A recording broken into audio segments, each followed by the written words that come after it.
اعوذ باللہ من الشیطان الرجیم بسم اللہ الرحمن الرحیم الحمدللہ رب العالمین اللہم صلی علی محمد و آل محمد۔ محترم ناظرین، درس تفسیر قرآن کریم، آج ہم آپ کی خدمت میں سورہ فرقان کی آیت نمبر 31 سے ترجمہ اور مختصر تفسیر بیان کریں گے۔ آیت نمبر 31 میں ارشاد باری تعالی ہو رہا ہے وَكَذَلِكَ جَعَلْنَا لِكُلِّ نَبِيٍّ عَدُوًّا مِّنَ الْمُجْرِمِينَ وَكَفَى بِرَبِّكَ هَادِيًا وَنَصِيرًا، اور اسی طرح ہم نے ہر نبی کے لیے مجرم لوگوں میں سے دشمن بنا دیے ہیں، لیکن اسی قدر کافی ہے کہ خدا تیرا ہادی اور مددگار ہے۔ جب دشمنوں نے پیغمبر گرامی اسلام پر اعتراضات کیے اور الزامات لگائے تو اللہ اپنے حبیب کو تسلی دیتے ہوئے یہ فرما رہا ہے کہ میرا حبیب،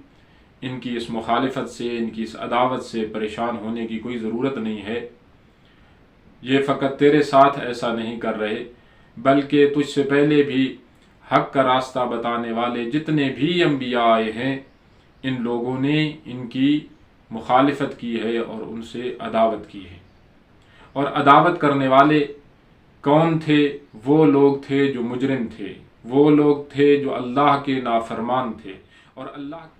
اور اللہ کی نافرمانی کے راستے پر چلتے چلتے یہاں تک پہنچ گئے کہ اللہ کے بنائے ہوئے ہادی اور راہبر کی مخالفت پر اور عداوت پر اتر آئے۔ پھر فرمایا وَكَفَى بِرَبِّكَ هَادِيًا وَنَصِيرًا، ان کی عداوت، ان کی دشمنی سے پریشان مت ہوں، بلکہ تیرا ہادی، تیرا راہبر اور تیرا مددگار اللہ ہے۔ جس کا ہادی اور جس کا مددگار اللہ ہو، چاہے ساری دنیا اس کی مخالف ہو جائے، اسے پریشان نہیں ہونا چاہیے۔ انسان کو اللہ پر بھروسہ رکھنا چاہیے۔ جب انسان حق کے راستے پر چل رہا ہے، اور جب انسان حق کا بول بالا کر رہا ہے، اور جب انسان حق کی جنگ لڑ رہا ہو، تو پھر اسے کسی کے سامنے پریشان ہونے کی ضرورت نہیں ہے۔ کیوں؟ اس وجہ سے کہ اس کا ہادی اور ناصر پھر خدا ہوتا ہے، اور جس کا ہادی اور ناصر خداوند متعال ہو، پھر کوئی اس کو نقصان نہیں پہنچا سکتا۔ اس سے بعد والی آیت میں ارشاد ہو رہا ہے وَقَالَ الَّذِينَ كَفَرُوا لَوْلَا نُزِلَ عَلَيْهِ الْقُرْآنُ جُمْلَةً وَاحِدَةً كَذَلِكَ لِنُثَبِّتَ بِهِ فُؤَادَكَ وَرَتَّلْنَاهُ تَرْتِيلًا، اور کافروں نے کہا کہ آخر قرآن اس پر ایک ہی مرتبہ نازل کیوں نہیں ہوا، اور یہ صرف اس بنا پر ہے تاکہ ہم تیرا دل محکم و استوار رکھیں، اور ہم نے اسے تجھ پر تدریجاً پڑھا۔ یہاں پر کفار کے ایک اور اعتراض کا ذکر کیا گیا ہے کہ جس میں وہ کہتے ہیں کہ یہ قرآن مرحلہ بمرحلہ نازل کیوں ہو رہا ہے، یہ قرآن پیغمبر پر ایک ہی مرتبہ کیوں نہیں نازل ہوا۔ محترم ناظرین، قرآن کا نزول دو طرح کا ہے۔ ایک قرآن کا نزول دفعی ہے، یعنی ایک ہی مرتبہ قرآن نازل ہوا، اور ایک قرآن کا نزول تدریجی ہے، یعنی قرآن مرحلہ بمرحلہ وقت اور زمانے کی ضرورتوں کے مد نظر نازل ہوا ہے۔ قرآن کا نزول دفعی یعنی ایک مرتبہ نازل ہونا، یہ قرآن کا قلب پیغمبر پر نازل ہونا ہے، جس پر سورہ قدر کی پہلی آیت یہ دلالت کر رہی ہے کہ بسم اللہ الرحمن الرحیم انا انزلناہ فی لیلۃ القدر، کہ ہم نے اس قرآن کو قدر والی رات میں نازل کیا، ہم نے اس قرآن کو لیلۃ القدر کو نازل کیا۔ کہاں پر؟ قلب پیغمبر پر یہ قرآن نازل ہو رہا ہے۔ اور اس کے بعد تدریجاً جو قرآن مرحلہ بمرحلہ جو قرآن نازل ہو رہا ہے، ایک آیت یا چند آیات لے کر جو اللہ کا فرشتہ حضرت جبرائیل پیغمبر کی خدمت میں نازل ہو رہا ہے اور قرآن کو پہنچا رہا ہے، یہ قرآن کا نزول تدریجی ہے۔ یہ نزول عام لوگوں کے لیے ہے کہ جب جبرائیل امین نازل ہوتے تھے تو پیغمبر گرامی اسلام ان آیات کو پڑھ کر لوگوں کو سناتے تھے۔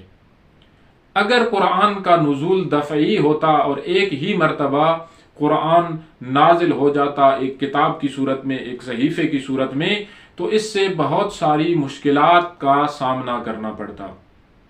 ایک مشکل یہ ہوتی کہ لوگ کہتے کہ اب اللہ کی کتاب آ گئی ہے اور ہمارے لیے اللہ کی کتاب کافی ہے، جس طرح کہ پیغمبر کے بعد بہت سارے لوگوں نے وصیت پیغمبر کے متعلق یہ کہا تھا کہ ہمارے لیے اللہ کی کتاب کافی ہے، ہمیں اس کتاب کے سمجھانے والے، اس کتاب کی تبیین کرنے والے اور اس کتاب کے بیان کرنے والے کی ضرورت نہیں ہے۔ تو یقیناً وہ پیغمبر گرامی اسلام کے بارے میں بھی یہی اعتراض کرتے اور پیغمبر کی شخصیت کو بھی اسی الزام سے داغدار کرتے۔ دوسرا یہ کہ وہ معاشرہ کیا اسلام کے ان تمام قوانین اور اصولوں کا اور تمام آئین کا ایک ہی مرتبہ متحمل ہو سکتا تھا کہ ایک ہی مرتبہ آ کر کہا جائے کہ نماز بھی واجب ہے، روزہ بھی واجب ہے، فلاں فلاں چیزیں ساری کی ساری حرام ہیں، فلاں فلاں چیزیں تمہیں چھوڑنی پڑیں گی، فلاں فلاں چیزیں تمہیں اختیار کرنی پڑیں گی، فلاں چیزیں اگر انجام دو گے تو تمہارے لیے بہتر ہے، فلاں چیزوں کو اگر تم چھوڑو گے تو تمہارے لیے بہتر ہے۔ یہ تمام احکامات اور تمام اصول و ضوابط کا ایک ہی مرتبہ ایک معاشرے میں لانا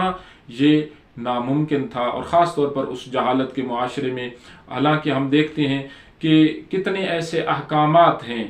کہ جن کو بیان کرنے میں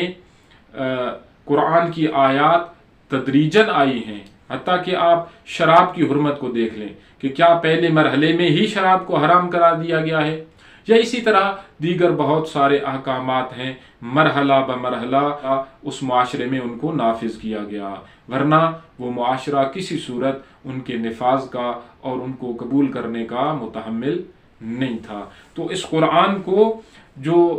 تدریجاً نازل کیا گیا اس کا ایک فلسفہ یہ تھا کہ ایک ہی دفعہ قرآن کو اس معاشرے میں نافذ کرنا اور تمام اصول و ضوابط پر ایک ہی مرتبہ یکدم عمل پیرا ہونا،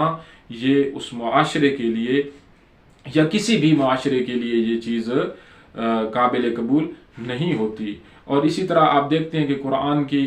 آیات میں ناسخ و منسوخ بھی ہیں، وہ آیات جو ایک زمانے میں ان کی ضرورت تھی اور بعد میں جب حالات سازگار ہوئے، جب حالات بدلے تو اللہ رب العزت نے ان حالات کے مد نظر، ان حالات کے پیش نظر اپنے حکم کو بھی تبدیل کر دیا۔ لہذا قرآن کا نزول تدریجی ہی معاشرے کے لیے بہتر تھا۔ اور پھر آگے ارشاد ہوتا ہے کذالک لنثبت بہ فؤادک، تاکہ ہم تیرا دل محکم و استوار رکھیں۔ پیغمبر کا مسلسل فرشتے وحی کے ذریعے اللہ کی ذات کے ساتھ رابطہ، یہ پیغمبر کے قلب کو اور پیغمبر کے دل کو مضبوط کر رہا تھا اور پیغمبر کو ایک روحانی تقویت پہنچانے کا باعث تھا۔ وَرَتَّلْنَاهُ تَرْتِیلًا، اور ہم نے اسے تیرے اوپر تدریجاً پڑھا ہے۔ قرآن کو ترتیل کے ساتھ نازل کیا گیا اور قرآن کو ترتیل کے ساتھ پڑھنے کا حکم دیا گیا ہے۔ ترتیل کا معنی ہے منظم اور مرتب ہونا، اس لیے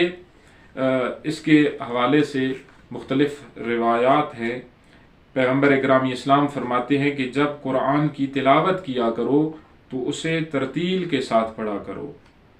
حروف اور کلمات کو صحیح طریقے پر ظاہر کرو، خشک کھجوروں کی مانند اسے منتشر نہ کرو اور نہ ہی اشعار کی مانند اسے فرفر اور جلدی جلدی پڑھا کرو۔ جب اس میں عجائبات کا تذکرہ آ جائے تو وہاں پر ٹھہر جاؤ اور غور و فکر کرو، دلوں کو اس کے ذریعے متحرک کرو۔ تمہاری نیت یہ نہیں ہونی چاہیے کہ جلدی سے سورت کو ختم کرنا ہے،